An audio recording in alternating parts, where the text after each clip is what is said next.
Bueno, entonces acá podemos ver el reto número 2. Este reto consiste en una máquina que consta de 4 bandas transportadoras. Una, 2, 3, 4. Esta banda transportadora que estoy señalando aquí la vamos a llamar banda de entrada número 1. Esta banda que está al lado de la anterior la vamos a llamar banda de entrada número 2.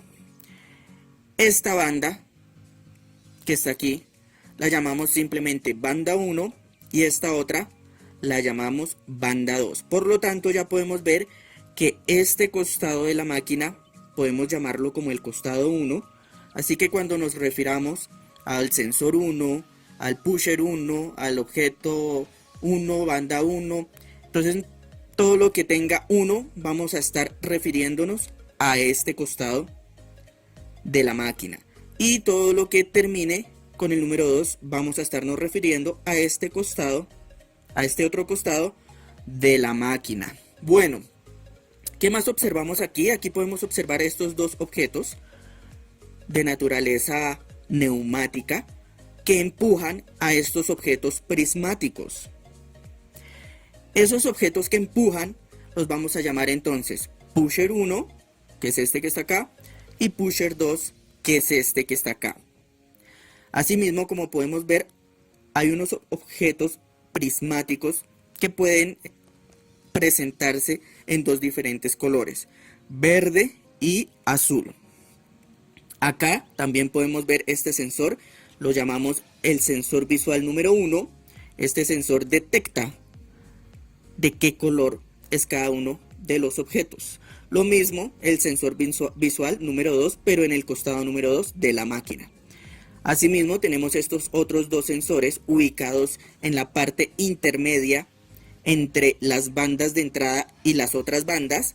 Esos sensores sirven para detectar cuándo los objetos empiezan a pasar por encima de ellos y cuándo terminan de pasar por encima de ellos. Se hace pues a través diferenciando los flancos de subida y de bajada de estos sensores. Y por último podemos hablar de estos otros sensores que están acá, que detectan cuando el objeto ha pasado completamente, se ha salido de la región donde los pusher 1 y pusher 2 empujan y ya pasan a la siguiente región de la banda transportadora. Sin embargo, esos sensores para este reto 2 nosotros no los vamos a utilizar, no los consideramos necesarios. Ok, ¿en qué consiste? Vamos a darle play para que ustedes observen en qué consiste este reto.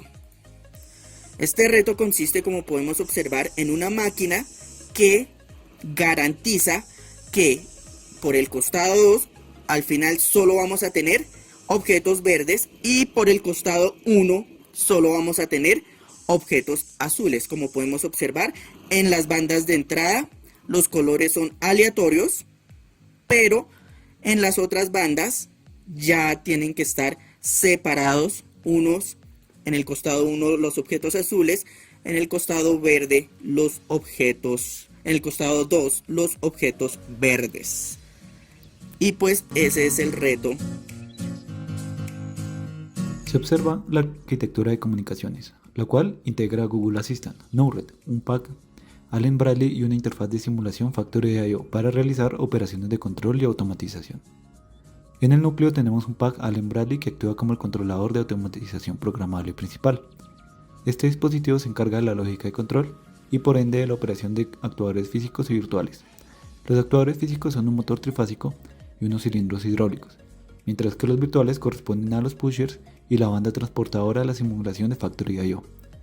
La lógica de control se desarrolla y se prueba utilizando el software Logic Simulate Studio 5000, permitiendo emular el comportamiento del pack. Esto implica la creación de la lógica del ladder y el análisis previo del flujo de operaciones, asegurando que los segmentos de la lógica cumplan con las estructuras de paradas, arranques y control de actuadores, así como el seguimiento de flancos de cada sensor. Node-RED funciona como un intermediario para facilitar la comunicación entre Google Assistant y Studio 5000, De esta manera, un usuario puede enviar comandos de voz para iniciar o detener la banda transportadora y para controlar los actuadores, tanto en el entorno físico como en la simulación de Factory.io. Finalmente, Factory.io se usa para visualizar y validar el funcionamiento de la lógica controladora, al enviar comandos de arranque o parada desde Google Assistant. Los cambios en la operación de los actuadores se reflejan en tiempo real en la simulación de Factory.io, lo que proporciona una representación visual inmediata de las operaciones electromecánicas y facilita la depuración y la demostración de la lógica programada. Bueno, ¿cómo nosotros hicimos la planificación? Nosotros hicimos la planificación haciendo uso del método de los diagramas de flujo, pero antes de mostrar los diagramas de flujo hicimos un diagrama para cada uno de los actuadores de nuestra máquina. Antes de mostrar estos diagramas es importante explicar el análisis previo que nosotros hicimos. Nosotros primero consideramos todos los posibles casos que iban a suceder de acuerdo al comportamiento de nuestra máquina. Entonces, identificamos 4 casos, que son estos que ustedes ven acá. Vamos a explicarlos. El caso número 1 es cuando los sensores visuales detectan azul en la banda 1 y verde en la banda 2. ¿Qué significa esto? Significa que los objetos en ambas bandas de entrada están correctamente distribuidos. Por lo tanto, no hay que mover ninguno de los dos objetos a la otra banda. Ese es el caso número 1. El caso número 2 es cuando los sensores visuales detectan verde en la banda 1, es decir, el color incorrecto en la banda 1, y cualquier otro color, o sea, no importa, en la banda 2. En ese caso, pues, como decíamos, solo la banda 1 es incorrecta o ambas bandas son incorrectas. Ese corresponde al caso 2. El caso 3, pues, es cuando los sensores visuales, ambos, detectan azul en ambas bandas. En ese caso, pues, eso significa que la banda 1 es correcta porque en la banda 1 debe ir azul, pero en la banda 2 es incorrecta porque en la banda 2 debe ir verde.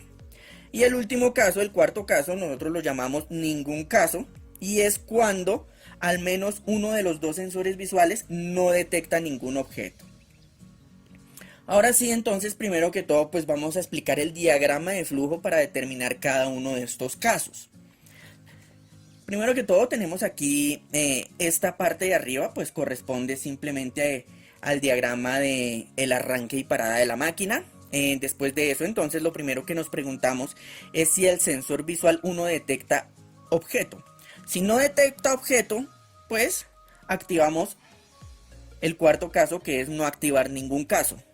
Lo mismo sucede si el sensor 2 no detecta ningún objeto. ¿Ya?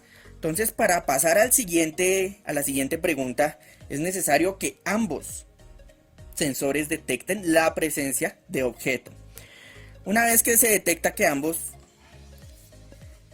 sensores detectan la presencia de objeto, entonces ya podemos pasar a preguntarnos si el sensor visual 1 detecta azul. Si el sensor visual 1 no detecta azul, inmediatamente sabemos que estamos en el caso número 2. Porque recordemos que el azul debe ir en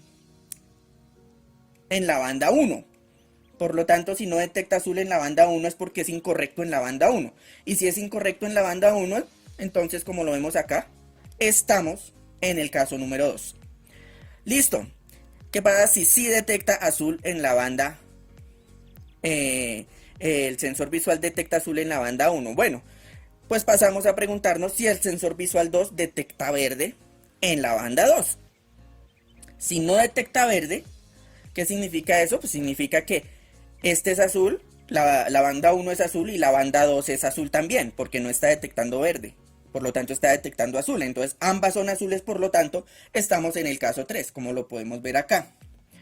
Y si sí detecta verde, pues ya sabemos que estamos entonces en el caso 1. Listo, ya sabiendo esto, entonces esto lo hicimos pues porque vamos a usar estos casos ya en el diagrama de flujo de los actuadores de la máquina. Entonces, Este es el primer diagrama de flujo, corresponde a la banda de entrada número 1. Entonces de nuevo tenemos aquí la parte de arriba, corresponde al arranque y parada. La primera pregunta que nos hacemos es si el sensor visual 1 detecta objeto. Si el sensor visual 1 no detecta objeto, pues se enciende la banda de entrada 1. ¿Para qué? Pues para traer un objeto hasta el sensor. Porque si no hay objeto hay que traerlo, por lo tanto se enciende la banda de entrada 1. ¿Ya? Si sí detecta objeto, entonces nos preguntamos si estamos en el caso 1. Si estamos en el caso 1, recordemos que el caso 1 es cuando ambas bandas son correctas. Entonces, si ambas bandas son correctas, pues hay que encender la banda de entrada 1 para pasar el objeto a la siguiente banda, ¿no? Y si no estamos en el caso 1, entonces nos preguntamos si estamos en el caso 2. Es decir, si en la banda 1 el objeto es incorrecto. Y en caso de que sea incorrecto, pues hay que encender la banda 1. ¿Para qué? Para que el pusher 1 se encienda y mande el objeto hacia la otra banda. Y de esta manera quede organizado de manera correcta. Y si no, pues simplemente ya el diagrama de flujo y la máquina pues no hacen nada. Muy similar es el diagrama de flujo de la banda 2, ¿cierto? Entonces si el sensor visual 2 no detecta objeto, pues se enciende la banda 2 para atraer un objeto. Si sí lo detecta, entonces se pregunta el caso 1, recordemos el caso 1, cuando ambos objetos son correctos. Si ambos objetos son correctos, entonces hay que llevar el objeto de la banda 2 a la siguiente banda. Y si no, si ambos objetos no están posicionados correctamente, pues entonces nos preguntamos si estamos en el caso 3. Y si estamos en el caso 3, pues se enciende la banda de entrada 2, ¿para qué? Para llevar el objeto que es azul a la banda 1 y de esa manera organizarlo de manera correcta. Y si no, pues se acaba el diagrama de flujo y la máquina no hace nada. Listo, pasemos ahora entonces al diagrama de flujo del pusher 1. Entonces, en el pusher 1, de nuevo una primera parte de arranque y parada. La primera pregunta es, ¿el caso 2 está activado? Recordemos que el caso 2 es cuando la banda 1, el objeto en la banda 1 es incorrecto. Entonces, si el objeto en la banda 1 es incorrecto, entonces nos preguntamos si el flanco de bajada del sensor 1, recordemos que el sensor 1 es ese que apunta hacia arriba, que está en la mitad entre las bandas de entrada y las otras bandas. Entonces, y el flanco de bajada significa que cuando ha terminado de pasar, ¿no?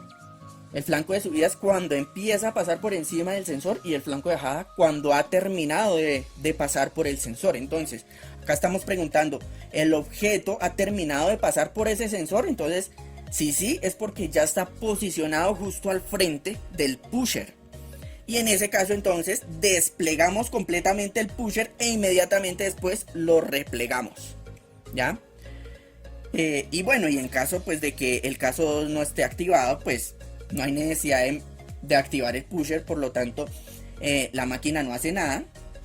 Y si no ha sucedido el flanco de bajada, pues tampoco hace nada, porque si hiciera algo, eso significaría que el pusher se despliega antes de tiempo. ¿Ok? Lo mismo para el pusher 2, es exactamente la misma lógica, simplemente acá cambiamos ya no el caso 2 sino el caso 3 para saber si el objeto de la banda 2 hay que mandarlo a la banda 1. Entonces, en caso de ser afirmativo, pues entonces nos preguntamos de nuevo si el objeto ya pasó por el sensor número 2. Si ya pasó es porque ya está ahí al frente del pusher, entonces ya se puede activar, como lo vemos aquí. Es básicamente la misma lógica. Y finalmente, pues lo más sencillo fue la parte de las bandas. No las bandas de entrada, sino las otras bandas. En este caso, nosotros simplemente para el correcto funcionamiento de la máquina nos dimos cuenta que simplemente era suficiente con garantizar que estas dos bandas no se activen mientras ya sea el pusher 1 o el pusher 2 están desplegados. Y pues aquí vemos el diagrama de flujo de eso, ¿no? Esta primera parte pues es de nuevo la parte del arranque y parada. Y esta otra parte aquí nos preguntamos, ¿pusher 1 está replegado? Si sí está replegado, entonces se puede mover la banda uno en este caso. Y si no está replegado, entonces la banda uno tiene que estar parada. Lo mismo aquí con la banda 2, es exactamente el mismo análisis, solo que con la banda 2. Y listo, este sería nuestro análisis previo que realizamos para poder diseñar nuestro código en lenguaje Laravel. Cada uno solo se activaría en dos casos, en el 1 o en el 2, y la banda 2 en el 1 y en el 3. Nosotros planteamos este reto pensando en los tres casos posibles. El primero es cuando ambas piezas puedan seguir, tanto la verde como la azul. El segundo caso es cuando en la primera banda haya una pieza incorrecta. En este caso, solo se activará esa banda y se activará el pusher, que más adelante lo veremos. Y en el caso 3 es cuando en la banda 1 ya esté la pieza correcta, pero en la banda 2 haya una pieza incorrecta. En ese caso, pues mandaremos únicamente la de la banda 2. Aquí miraremos los sensores del pusher. Es el sensor final que nos indicará cuando una pieza ya haya terminado su recorrido, ¿sí? Cuando ya necesitamos seguir con la siguiente clasificación de piezas. En este caso, pues quitamos la activación de cada uno de los casos. Ahora, como se mencionaba antes, el pusher 1 solo se activará en el caso 2 y se desactivará cuando la pieza haya salido. Y el pusher 2 se activará únicamente en el caso 3 y se desactivará igualmente cuando la pieza ya haya salido.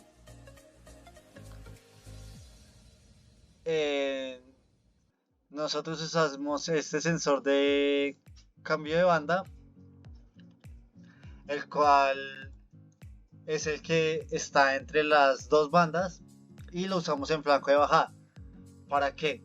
Para que justo cuando haya un flanco de bajada, o sea, cuando la pieza haya terminado de cambiar de banda y esté completamente en la segunda banda, que es la del pusher, active el pusher, sí, que es estas variables de aquí, y ya el pusher pueda coger de lleno la pieza. Y por último, nosotros hicimos las banderas para la identificación de cada una de las piezas del sensor.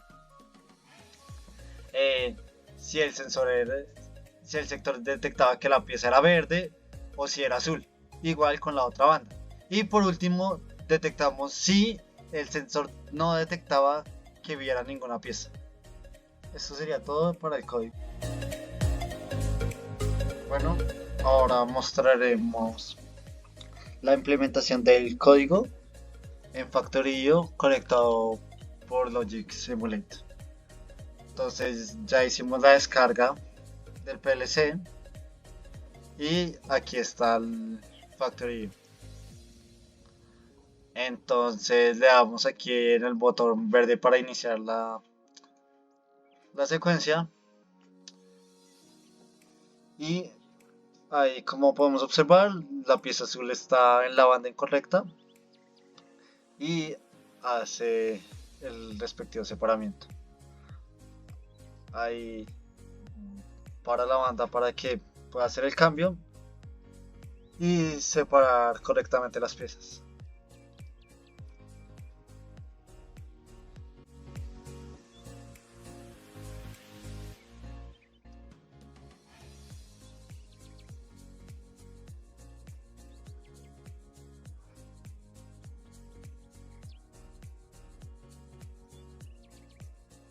Ya cuando queramos parar la simulación, le damos aquí en el botón rojo y como podemos observar, las bandas quedan detenidas y los pushes retraídos.